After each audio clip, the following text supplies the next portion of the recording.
Hello everyone. Today I will show you my recent game from some rapid tournament.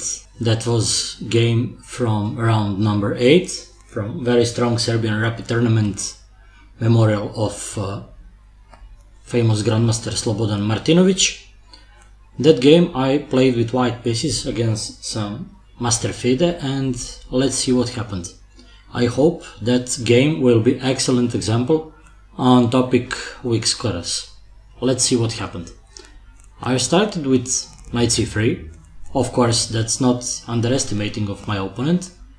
I just use sometimes that move in some rapid and blitz, as regularly Ivanchuk and Shirov also do in their blitz and rapid games. Black answered with d5 and e4 happened.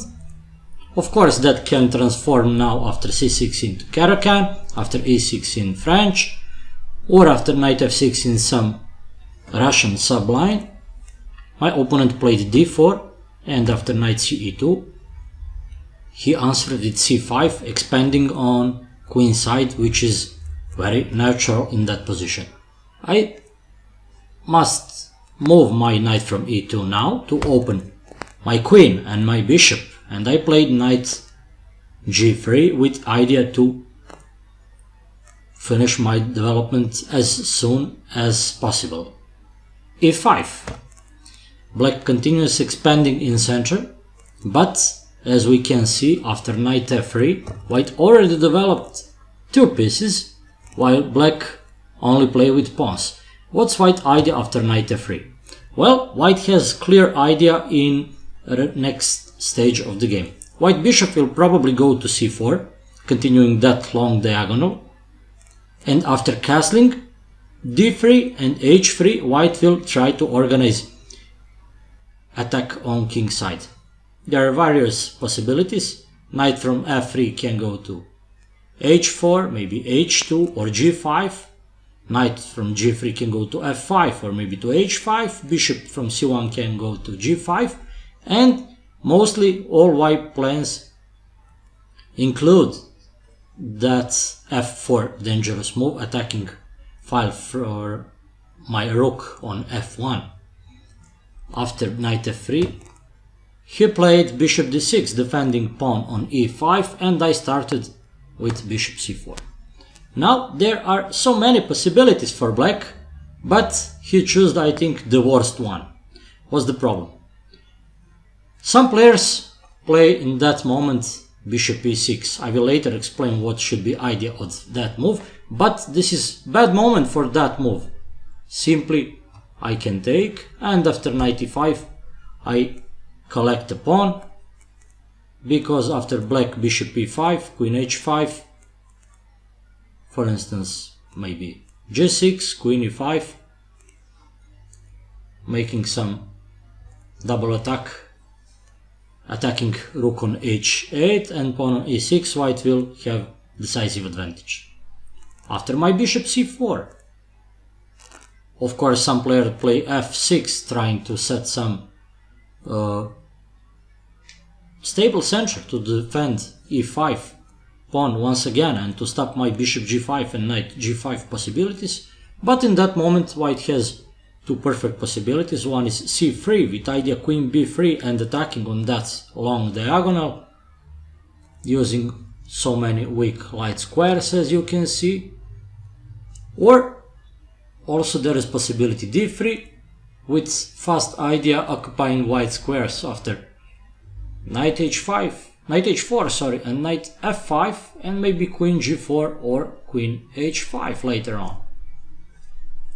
Of course, best for black after bishop c4 is knight c6, and then probably game can continue that way. Now knight f6 is normal move, but now even bishop e6 is a reasonable option.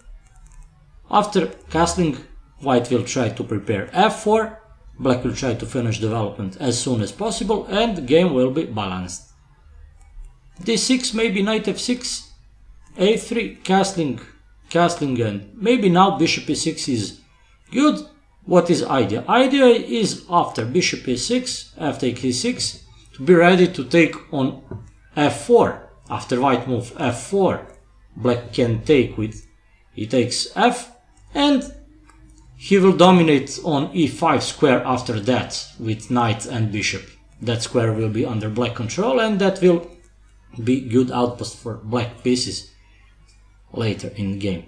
Of course, there are reasonable possibilities. After castling, black can play also rook b8 with idea b5 and c4 later on, or a6 with maybe same idea. After rook b8, probably white can answer knight h4, continuing following his plan on king's side. Now let's go back to the game to see what happened. Bishop d6, bishop c4, bishop g4. Very bad move. What's the point? Simply, by playing h3, white will do good move, and black now has to make decision. If he goes back to e6, we will see already what happens. Simply white takes, black takes, and knight e5, as we could see earlier. After h3, maybe best move was bishop d7, but it is not easy to play such move after bishop g4. After bishop g4, many players connect that with taking knight, but that is a terrible mistake in that position. That happened in game. My opponent took that knight, and after queen f3, we can see that white fully controls all important white squares. b5, d5, f5. Later we'll see that c6 will be under white control, and let's see what happened. White 3 pieces, bishop on c4, queen on f3, and knight on g3 has excellent prospects in future. Knight can go to f5 and h5 attacking black position. Queen can go to b3 probably, or maybe to h5 or g4. Probably to b3 attacking b7 and f7 same time, two critical places in black position. And bishop has two perfect diagonals. So let's see what happened. Knight f6 was better than black played in game. Queen f6, knight f6 of course will lead to better position for white after, let's say, knight f5. Black chose queen f6, and now I missed two better possibilities. I played knight f5, which probably should be enough for winning, but of course better was queen g4 attacking c8, and for instance if black answers knight c6, white plays knight h5 attacking queen, and g7 collecting a pawn and easily winning the game after that. Of course, even better was queen b3 immediately attacking c7. If black answers queen e7, knight f5 once again, and black is not able to defend g7 pawn. What happens, of course, if black plays b6? Of course, bishop d5 will collect a rook or knight, and then a rook also. Knight f6, knight f5 happened after queen f6. Knight f5, idea is clear, knight d6 and queen f7 after that, and black answers bishop f8.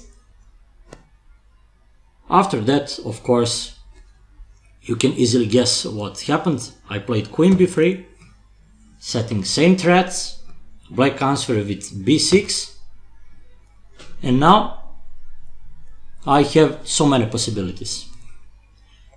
Bishop d5 can be one of possibilities, castling, but there are two better possibilities, I think. Some more aggressive players will rather play f4 in that possibility, and after e takes f, castling, even rook will help to white pieces attacking f7. Soon black position will collapse on f7 square. Okay, that was rapid, and I spent already some time for finding that good moves, and I decided to play bishop b5, which was the most natural for me in that moment, and after knight c6 queen d5, fully pinning all black pieces. Of course, knight e7 is not sufficient because after knight e7 white just collects knight on c6 next move. Black must play rook c8, and now I must as soon as possible find good way to organize attack on black position. My three pieces are perfectly placed. Black pieces, bishop, knight and rook, are very badly placed. Knight on c6 is pinned, king is unsafe, and I need help of my other pieces. The fastest way is d3. Bishop g5 is very dangerous threat. For instance, black cannot play g6 because after bishop g5, for instance, queen e6, bishop c6, he must take with queen, and after queen e5, checking and attacking rook on h8, white will collect material. Of course, even worse is rook c6 with queen d8 mate e1. Well, g6 is impossible because of bishop g5. Black has to play queen e6 probably. And now, still bishop g5, very good move. What's the point? Of course, white has idea to renew threat, bishop c6 with queen e5 following, or queen d8. Black is simply not able to control all very weak light squares. Just see how all white pieces are placed on white places and how they are dominating. Terrible decision for black. He set all pawns on dark squares and exchanged light square bishop, which was main defender of weak light squares. His bishop on f8 is attacking his own pawns, and his bishop is not able to protect weak white squares. Knight f6, what to say, maybe only move in that position, but after bishop f6, queen f6, white just temporarily stopped his attack. Now it's time to find good continuation. What's the point? White got some time, he eliminated black knight, which was good defender of black king. That knight attacked white queen, but white queen is still in center. Okay, there is not white bishop on g5, which set threats on d8 square, but white got some time and now he has perfect possibility to continue attacking. What's the point? There is perfect move, f4 of course. Idea is simple. White threats f takes c5. Black cannot take queen takes because knight on c6 is pinned, and queen e5 will cost him a queen. Black has to take, and white continue with castling. Of course, after f4, if black for instance play queen e6, f takes e5, and now for instance g6, black is completely lost. After knight d6, bishop d6, bishop c6, white next move is e takes d, and black is face down. After f4, he takes f. Of course, white castles. Idea is as soon as possible to activate white rook, helping the queen to organize attack on f7. Still, queen e6 is not big deal for black. Rook f4, and after g6 there is perfect move, rook a f1. Knight just stays there.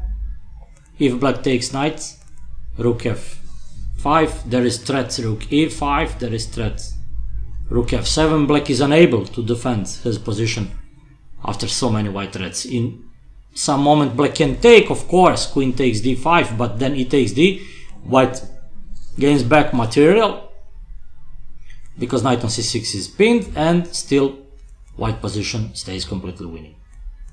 After castling, black plays g6. Of course, rook f4, same idea. There was even e5 winning move.